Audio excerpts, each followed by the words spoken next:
Computer স্ক্রিনে দেখতে পাচ্ছেন একটা স্কেচ এ লেটার, এরকম একটা স্কেচ থেকে কিভাবে আপনারা ব্যাকড্রপ লোগো ক্রিয়েট করবেন সেই কাজটি দেখাবো আজকের ভিডিওতে।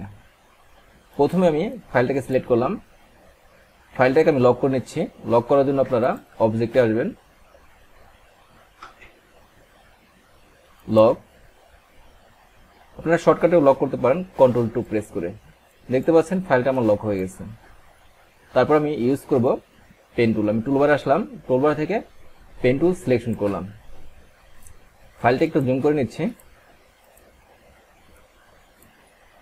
প্রথমে আমি এখানে একটা ক্লিক করলাম। স্পেস বার চেপে ফাইলটা আপনারা যে কোনো দিকে মুভ করতে পারবেন।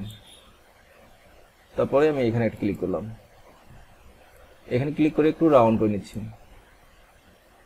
জুম করে নেবেন, জুম করে আপনারা দেখতে পাবেন আপনার রাউন্ডটা পারফেক্ট হয়েছে কিনা।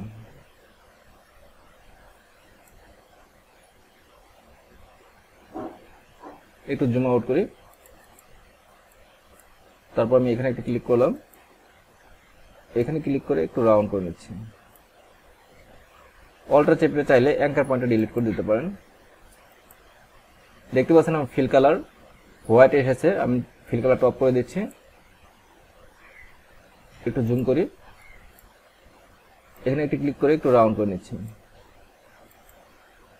তারপর এখানে একটু ক্লিক করে দেখতে পাচ্ছেন রাউন্ড আছে, রাউন্ড থাকলে আপনাকে অবশ্যই রাউন্ড করতে হবে।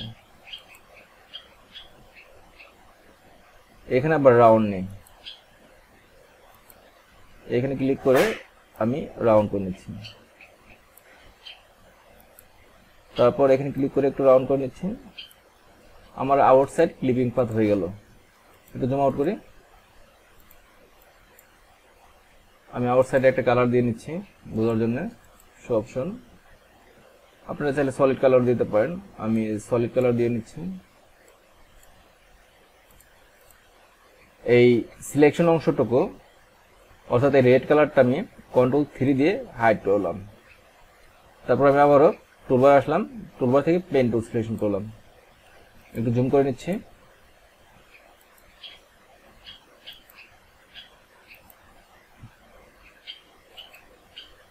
ফিল কালার টপ করে দেই, ফিল কালার আমার দরকার নেই। মাউস ড্র্যাগ করে রাউন্ড করে নিলাম। তারপর আমি এখানে একটা ক্লিক করি, এখানে একটা ক্লিক করে নিচ্ছি। একটু জুম করি। আপনারা যদি একবারে এবার রাউন্ড করতে না পারেন তাহলে এখানে ক্লিক করে তারপর এখানে ক্লিক করবেন, দেখতে পাবেন অতি সহজে রাউন্ড হয়ে যাবে।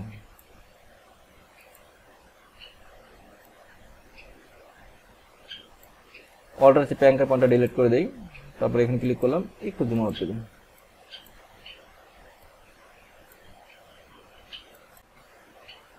এখানে ক্লিক করে আমি রাউন্ড করে দিচ্ছি, অ্যাঙ্কার পয়েন্টটা ডিলিট করে দিচ্ছি। অল্টার প্রেস করে আপনারা অ্যাঙ্কার পয়েন্ট ডিলিট করে দিতে পারবেন। তারপরে এখানে ক্লিক করে একটু রাউন্ড করে নিই।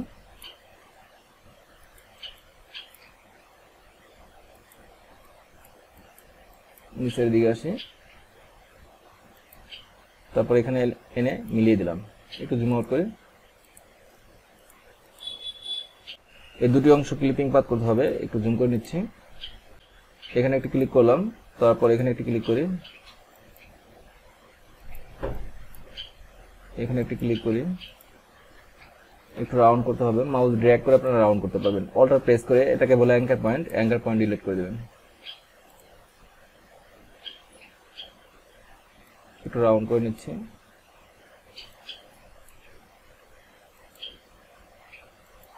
একটু জুম আউট করি। সিলেকশন টুল সিলেক্ট করলাম, মাউস ড্র্যাগ করে আমি সিলেক্ট করে নিলাম এইমাত্র যে অংশটুকু আমি ক্লিপিং পাথ করেছি।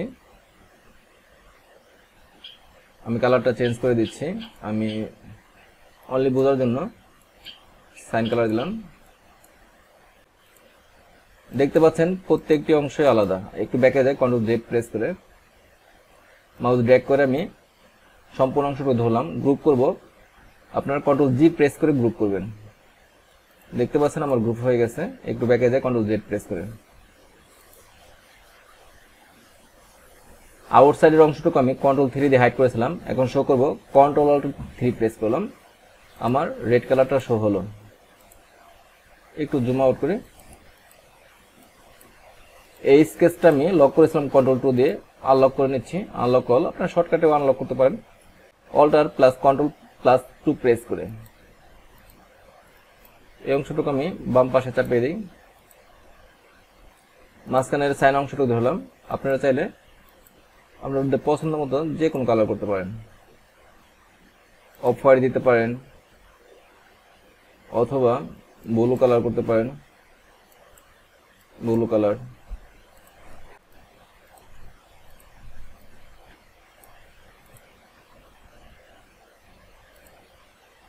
হোয়াইট করতে পারেন,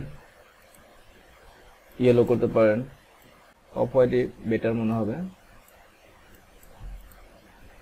আর রেড অংশটুকু আমি গ্রেডিয়েন্ট করব।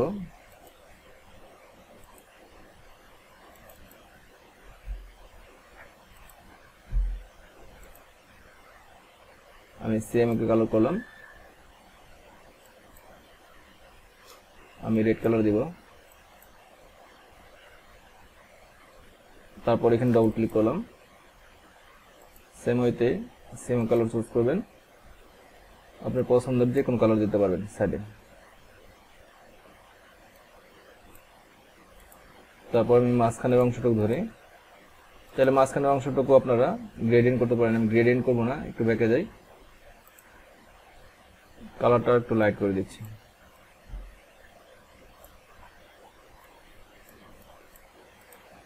সিম্পল। তারপর এই অংশটুকু ধরে আপনারা চাইলে শ্যাডো দিতে পারেন, স্টাইলে আসবেন, তারপর ড্রপ শ্যাডো। আমি শ্যাডোটা আর একটু হালকা করে দিব, অপাসিটিটা আমি হালকা করে দিচ্ছি।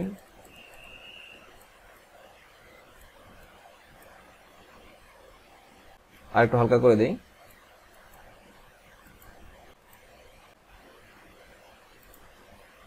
আপনারা যদি অফ হোয়াইট কালার ভালো না লাগে, সরাসরি হোয়াইট কালার করতে পারেন। এই অংশটুকু আমি কন্ট্রোল সি দিয়ে কপি করলাম। এই অংশটুকু একটা মকআপে প্লেস করে এই লোগোটাকে আরো আকর্ষণীয় করে তুলব। তার জন্য ফটোশপে আসলাম, একটা মকআপ ফাইল ওপেন করি। এই মকআপ ফাইলটা সিলেক্ট করে ওপেন করে নিচ্ছি। লেয়ার প্যানেল আসলাম, সবার উপরে দেখতে পাচ্ছেন একটা লেয়ার, এখানে ডবল ক্লিক করবেন, তারপর এখানে পেস্ট করবেন কন্ট্রোল ভি দিয়ে। লোগোটা একটু ছোট করে নিচ্ছি, তারপর ডান। আগের ফাইলটা আমি হাইড করে দিলাম। এই ফাইলটা আমি সেভ করব, কন্ট্রোল এস প্রেস করবেন, সেভ হয়ে যাবে। তারপর আমি এখানে আসি, একটু জুম করে দেখাচ্ছি। দেখতে পাচ্ছেন বন্ধুরা কত সুন্দর লোগোটা মকআপে প্লেস হয়েছে। আপনারা চাইলে লোগোটাকে আরো এমবস করে দিতে পারেন। লেয়ার 1 আসলাম, এখানে ডবল ক্লিক করবেন। এখান থেকে আপনারা এই লোগোটাকে চাইলে এমবস করে দিতে পারেন। এখানে এমবসের অনেকগুলো স্টাইল আছে, যে স্টাইলটা আপনার ভালো লাগে।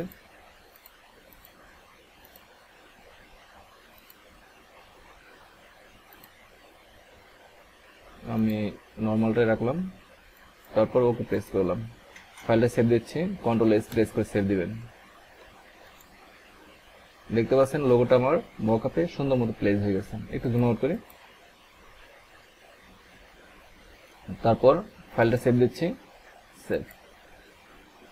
আমার দেখানো সিম্পল স্টেপ ফলো করে আপনারা এরকম একটা পেন্সিল স্কেচ থেকে ব্যাকড্রপ লোগো ক্রিয়েট করতে পারবেন। একই সাথে সেই লোগোটাকে সলিড কালার এবং গ্রেডিয়েন্ট কালারের সমন্বয়ে ড্রপ শ্যাডো দিয়ে একটা আকর্ষণীয় লোগো তৈরি করতে পারবেন।